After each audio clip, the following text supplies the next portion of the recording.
is still great. God is still awesome. God is still faithful. God, I know what you said. God, I know what you promised. I know what you said you were going to do. I'm going to continue to praise you. I'm going to continue to lift you up. Because what a mighty God we serve. You are my healer. You are my deliverer. You are my way maker. God, I adore you. I reverence you. I give you all the glory because there's no one like you. There's no one mightier than you. There's no one more faithful than you. God, I trust you. God, I believe you.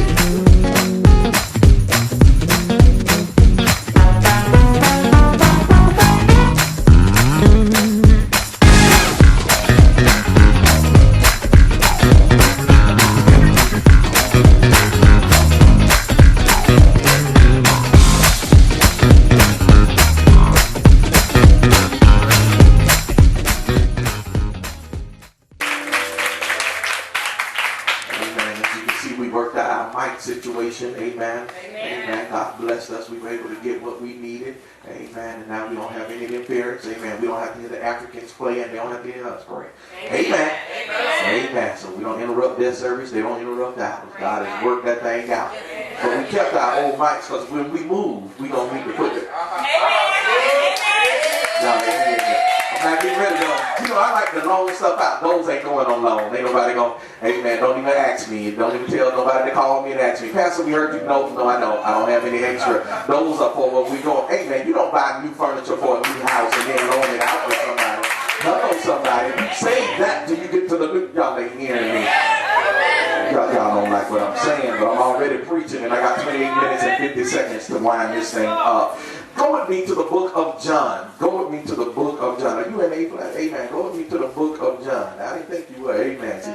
Thank you. Yeah, I know you're going to let me stay here. Amen. Thank you. Amen. John 5. John, the 5th chapter, beginning at the first verse. When you have it, say amen. Amen. I'm going to read from the King James because I want you to really hear the words that he is saying because it is important of the words that he is speaking that we're going to deal with here. After this, there was a feast of the Jews, and Jesus went up to Jerusalem. Now there is at Jerusalem by the sheep market a pool. Somebody say a pool. Which is called in the Hebrew tongue Bethesda, having 5 porches. And in these lay a great multitude of impotent. Somebody say impotent. Impotent folk of blind, halt, withered, waiting for the moving of the water. For the angel went down at a certain season into the pool and troubled the water. And whosoever then first, after the troubling of the water, stepped in and was made whole of whatsoever disease he had. And a certain man, say a certain man. They don't give his name because they don't want you to tie this man's name into his future. Are y'all hearing what I'm saying? So they just say a certain man. So that way you don't know because I'm going to say a certain person like you. Amen. Don't let folk put stuff on you that ties to your future. Amen.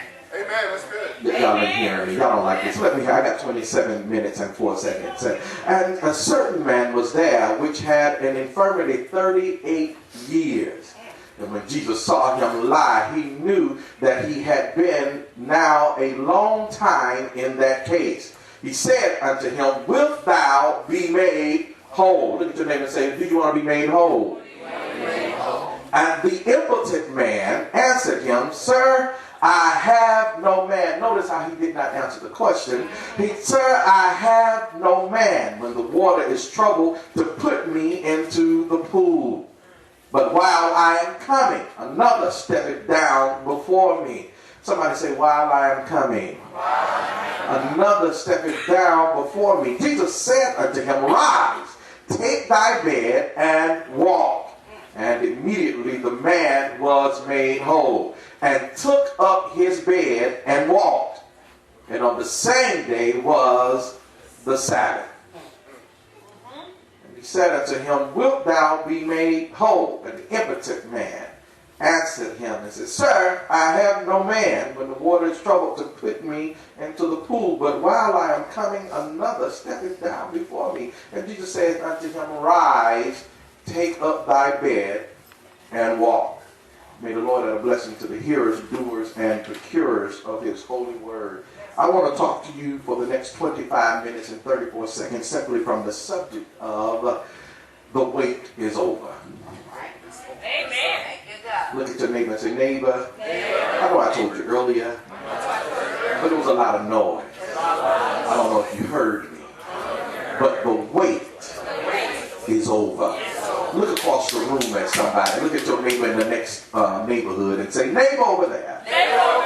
I want you to hear this very clearly. Your wait is over. Every year, including the one that we're in now, we sit and we watch people go into another year without having accomplished the things that they set out to do in the previous year.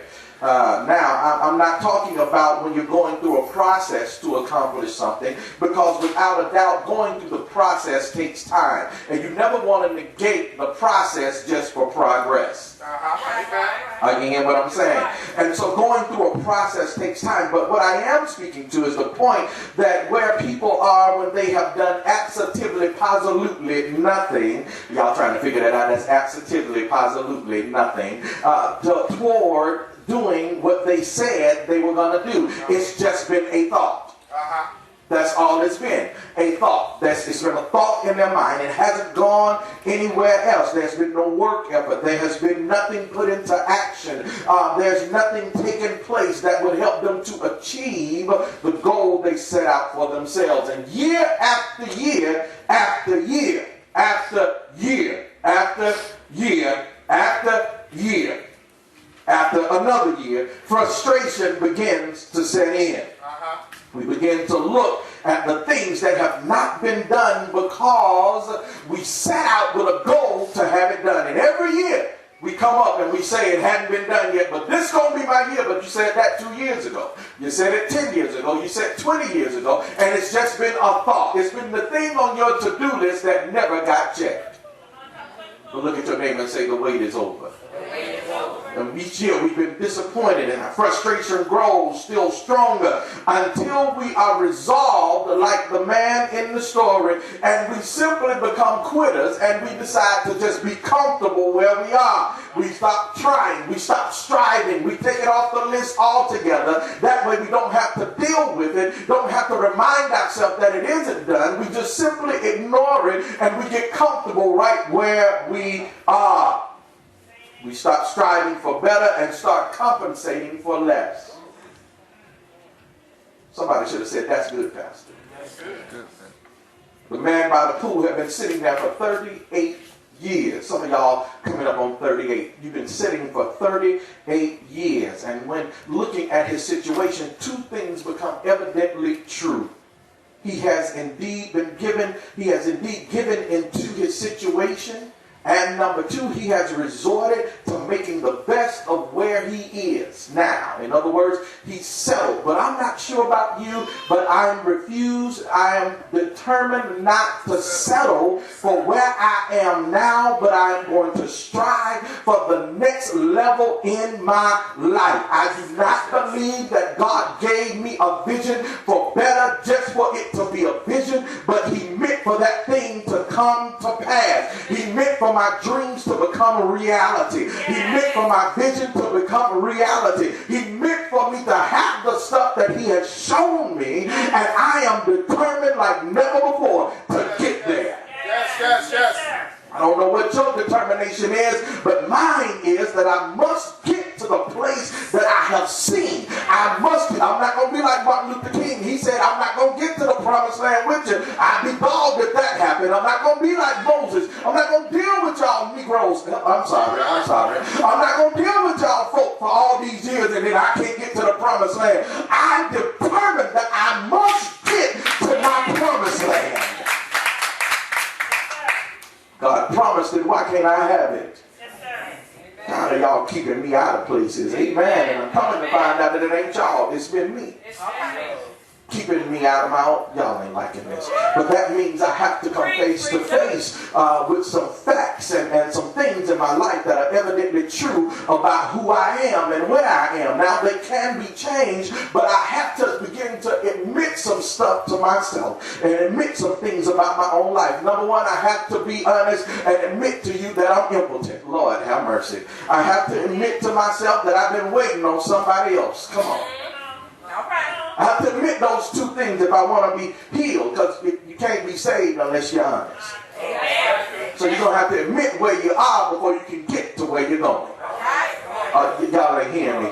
When you put in a GPS, it cannot give you directions unless you put in your location, hello somebody, to where it starts from. I'm trying to help some of y'all out. The reason you have not been on the road to your destiny is because you have not admitted to where you are right now. You won't give your location spiritually to the God that you serve, so he can't plot the course out for where you need to go to get to where y'all ain't liking this. And I'm preaching already. I got 19 minutes and we're going to go on out of here and cheer on the Panthers. I have been impotent. Look at somebody and say, I'm impotent. Too many times we think of that as just only sexually, but it's not just sexually. Come on, somebody. In verse 7, the Bible describes this man as being impotent. In verse 5, he just described him as having an infirmity. But for some reason, we see now that this infirmity is more serious than just this vague description. Hello, somebody. But it says that this man was being impotent, and him being impotent. And impotent is defined as this, besides the sexual definition you may have, it is a not potent person, lacking in power or strength or vigor, basically helpless. Look at somebody and say helpless.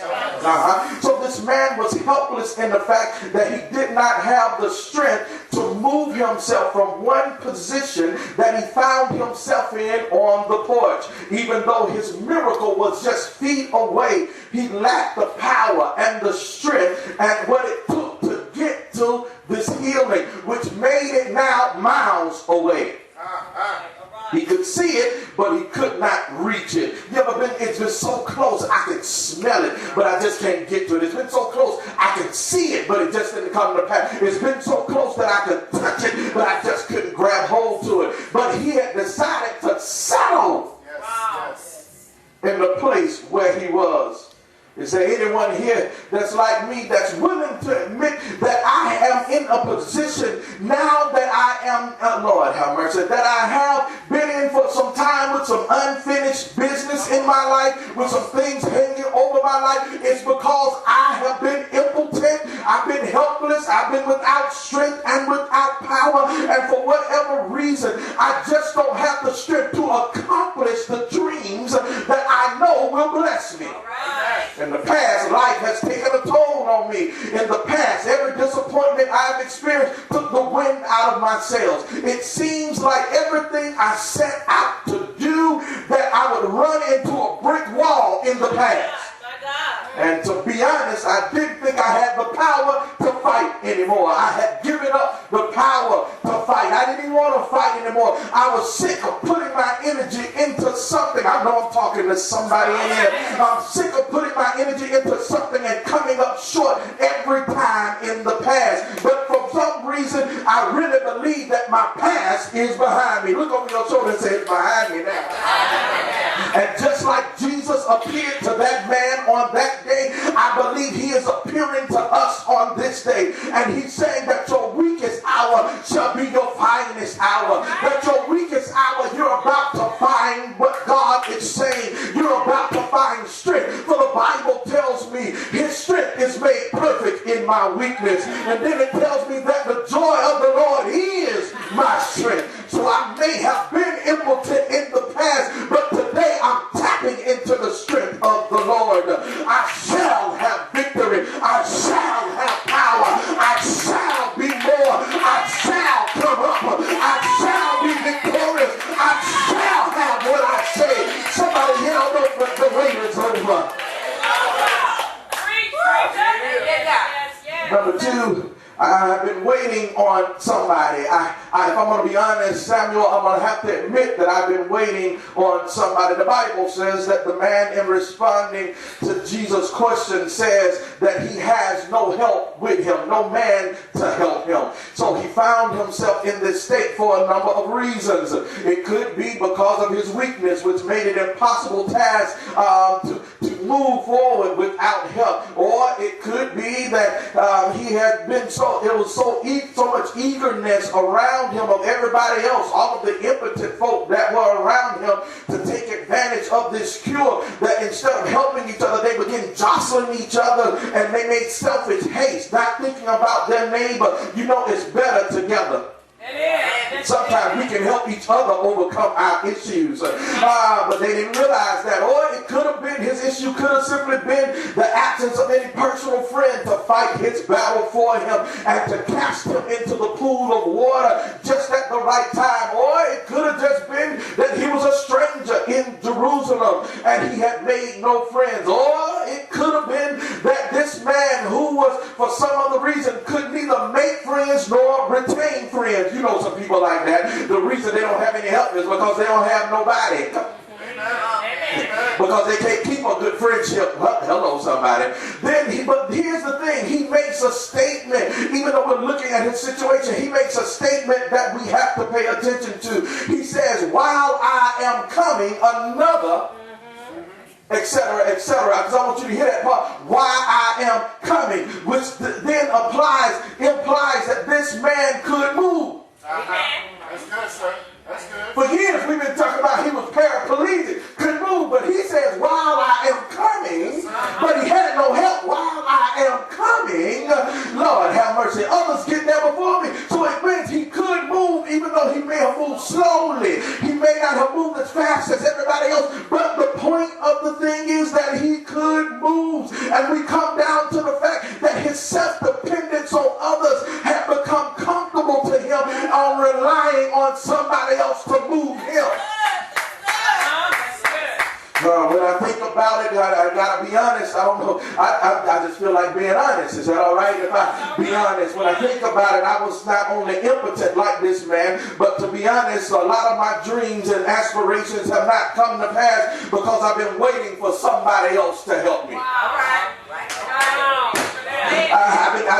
I see my own failure has caused me to always sit and wait for somebody to come along when I was really capable of doing it myself all the time. Whether it was I needed affirmation from somebody to tell me that's a good idea, Juan, or maybe it was I needed the okay from somebody else for me to launch out and do what I saw, or maybe it was I needed somebody to just sit with me and go with me through the process so I wouldn't feel alone, or maybe it was I needed a mentor to guide me through a course of action of life which God had already prepared me for. Whatever it was, the end result was I have just been standing around looking for help from somebody else, and truth be told, they can't help me because they in problems. It's the blind leading the blind, and I'm looking for them to do what God has already given me the sight to do. And like I said earlier, it was interesting that the man said that while I'm coming, someone gets here first. That means he could move, but the fact of the matter, he thought that by having someone else with him, he would move faster. His move would be more sturdy. So he was depending on somebody else. In other words, he had a sorrowful disposition about his condition, but instead he changed it into a glorious disposition just to get sympathy from somebody else so that he could remain in his disposition. Oh, y'all didn't hear me. In other words, he was only complaining just to get people to sign on and help. He was not complaining because he wanted to be healed. He was complaining because he needed you to give him some money. He was complaining because he needed to stay in that place. The fact of the matter is he could have helped himself, but he would not move. Well, this is the year I have decided that I'm no longer waiting around for somebody else to believe in the dreams that God has given me. I'm stepping out on my own. This is the year that I'm not waiting for your affirmation from God to see what God has already told me. He's already affirmed me. I'm moving out this year on my own. This is the year, instead of sitting in my condition waiting for somebody to help me, I'm going to use the little strength that I have, and I'm going to tap into what God has given me, and I'm going to step out on my own. This is my year to move forward. I'm not waiting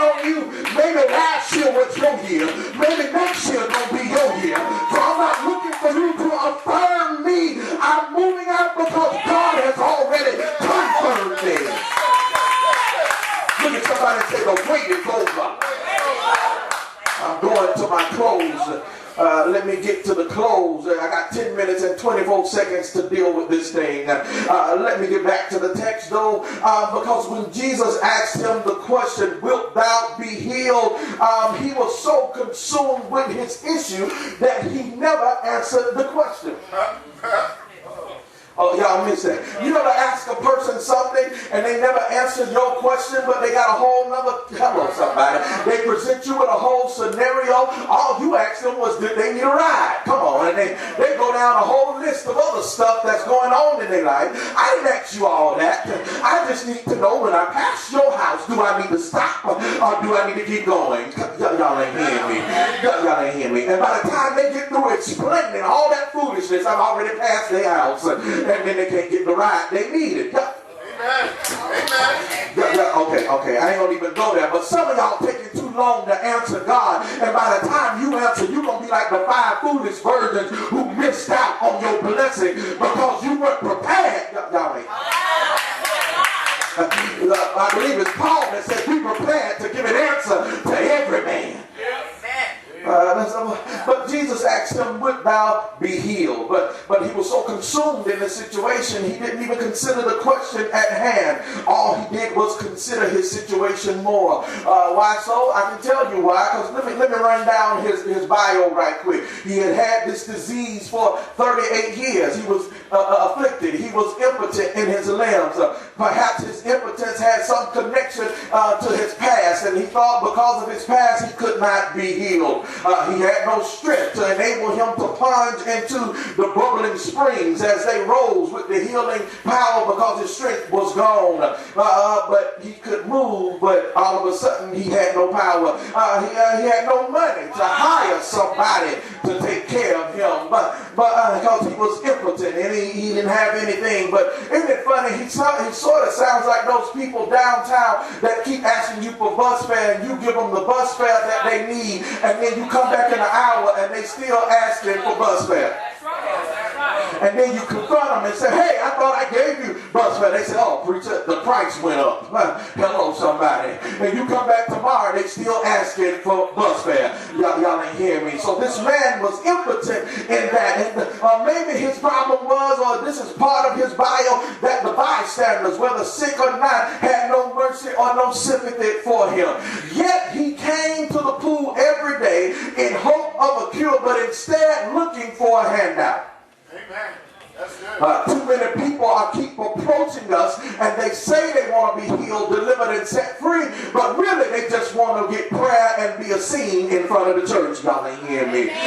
So maybe because he had become his issue, when Jesus asked him the question, his answer was a reflection of his mindset and who he had become and had been in his situation for so long that now whatever he thinks or whatever he deals with becomes all surrounded in or submerged in his issue. So instead of saying, yes, I want to be made whole, his fear and condition answered for him. He said, I have no strength. I have no man. I've been here for a long time. He said, he's saying, I'm scared of what I could do. If I get healed, I'll lose the money that people have been giving me. Amen. Y'all ain't hearing me. I used to work insurance investigation, and what I found out is when people got to court, they were afraid, hello somebody, to be seen in public because they really had gotten healed, but they didn't want anybody to see them. So the insurance company would stop paying them. Y'all ain't hearing me. And so they would rather stay cooped up in the house and in prison so they could keep getting a check. Y'all ain't hearing me. So some people in their mindset are already determined. You gonna help me sometime? They're already determined that they are not going to move simply because if I get healed from my infirmity, then y'all not gonna know me anymore. Y'all not gonna help me anymore. Y'all not gonna give me money anymore. Y'all not gonna pray a special prayer for me anymore. You gonna take me off the church prayer list because I've gotten healed now. So in essence, what I was has become who I am. So my disease now is who I define myself as. So the man didn't didn't want to move because, Lord have mercy, his issue had defined his help. His issue had defined who he was. His issue had defined where he was going. He had planned to stay another 38 years. He probably had a 38-year retirement plan at the pool of Bethesda. He had resided to living there. Probably had gotten comfortable under the porch. That probably made him a little hut that he could live in the winter time and in the summertime. Probably had summer wardrobe versus a winter wardrobe. He had prepared for his destiny to not go any further than what it was. But is there anybody here that says, I'm going to outgrow where I am now? I shall not sit here and die. I shall not sit here and wither up. I shall not sit here and not get to my destiny. But I'm moving forward. I'm sick of being stuck in this place. Look at your neighbor and say, the wait is over. I'm sorry, the wait is over. So is it possible then that when we look at our own lives up until this point, we see ourselves in the same position as this man? We may not have the physical ailments. You might can wave your hands. You may have walked into the church. You probably can see Pastor ain't got no hair. You probably have all the activities and senses of a human. But the problem is that emotionally and spiritually and mentally we are paralyzed where we are. My dreams are on the bed of affliction. They cannot move. I've been stuck in this place all my life. My mama was stuck. My daddy was stuck. Grandmama was stuck. Auntie was stuck. Great granddaddy was stuck. But I don't know about you, but I'm about to break the mold and get unstuck. I'm about to come out of this thing with victory. I was looking for somebody to save me. I was looking for somebody to help me out. I was looking for somebody to come along and validate me. I was looking for somebody to come along and push me. But none of these things was what I really needed. I realized something, that what the man really needed was a word from the Lord. Because Jesus didn't pick him up and put him in the pew, but he said, take up thy bed and walk. I realized something. First lady, I realized I didn't need all them friends. I just needed a word from the Lord. Because a word from the Lord would change my life. It doesn't matter how long I've been in this place. Just one word from the Lord will erase years of frustration. Doesn't matter how long I have been in a strength place of depletion, because just one word from the Lord will empower me. It does not matter if somebody never came to help me to get to my destiny, because one word from the Lord and 10,000 angels will be at my right hand. 10,000 angels will be at my left hand. It doesn't matter if no one believes in my dreams but me, because one word from the Lord and I'll be able to make my dreams come to pass. So I just came by here to tell y'all the people just this one little thing. Your wait is over. I command you by the power of God to pick up your mat and walk. I command you as an agent of the Holy Ghost to pick up your bed and walk. I command you by the power of God to pick up your dreams and walk. I command you to pick up your faith and walk. Pick up your hope and walk. Pick up your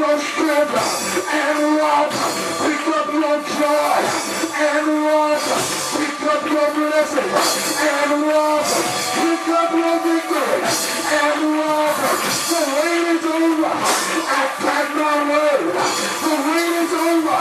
I'm stepping out. The wait is over. Shout yeah. Shout yeah. Give God praise.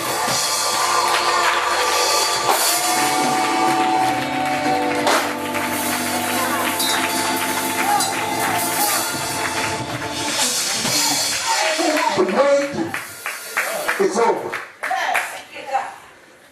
Not waiting for anybody else.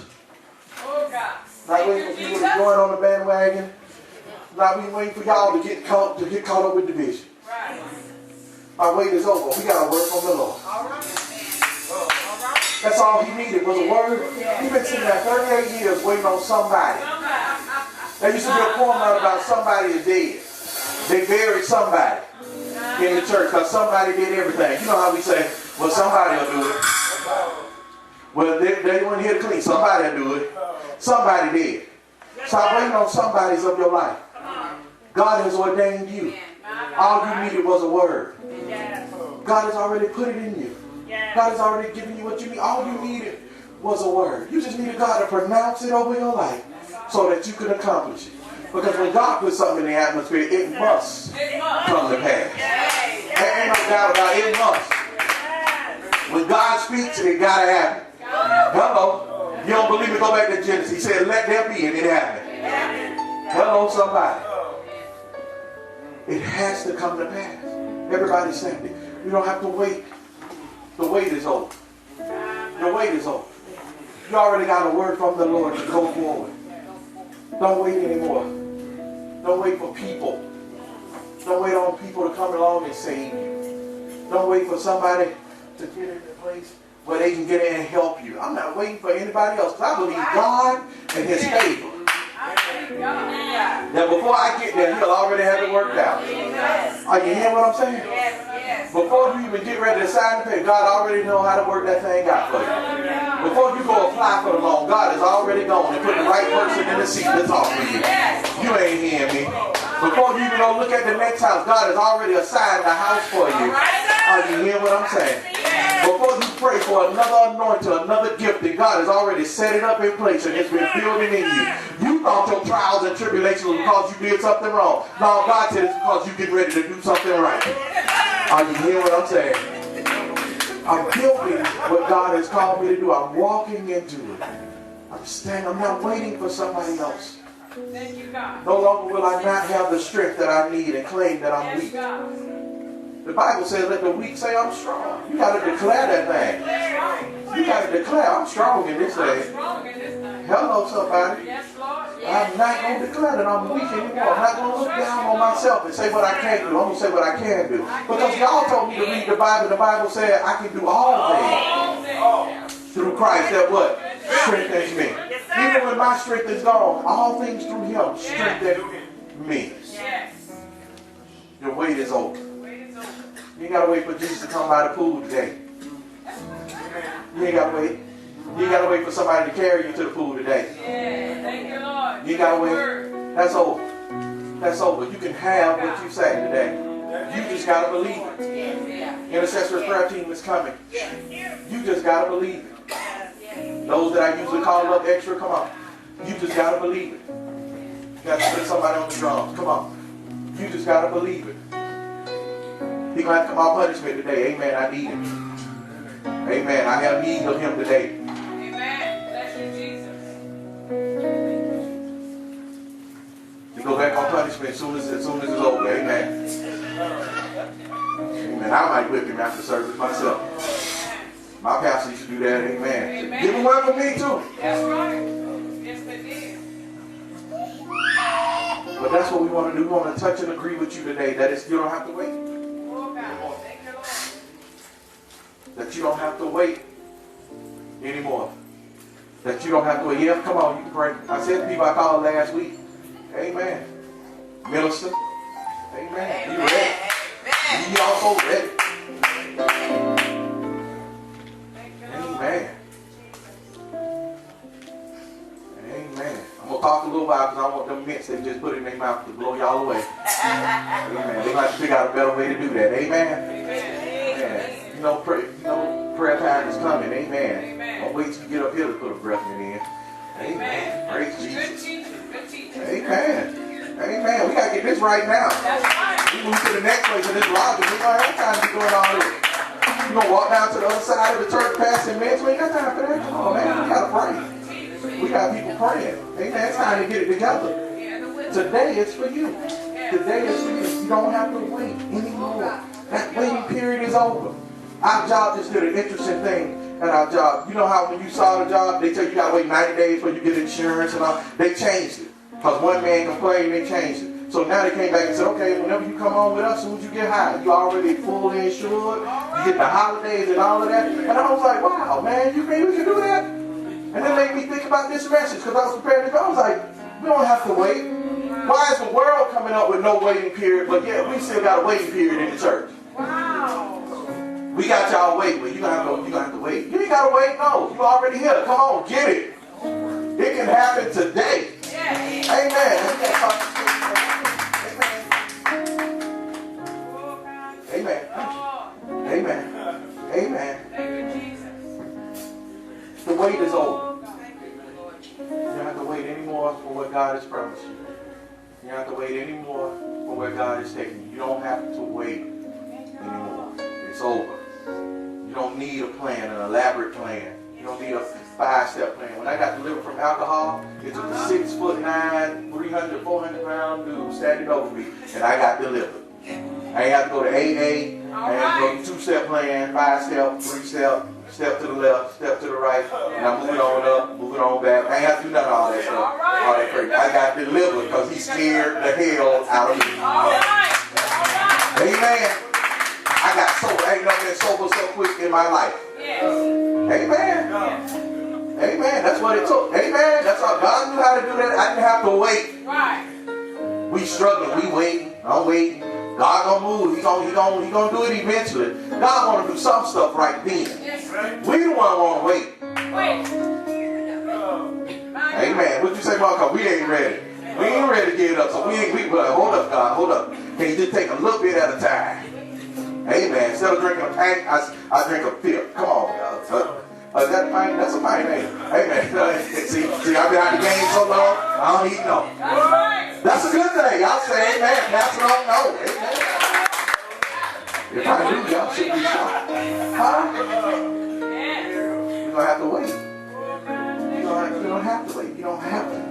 That time is over. Come on, y'all people. Get in the aisle. We got to go through this.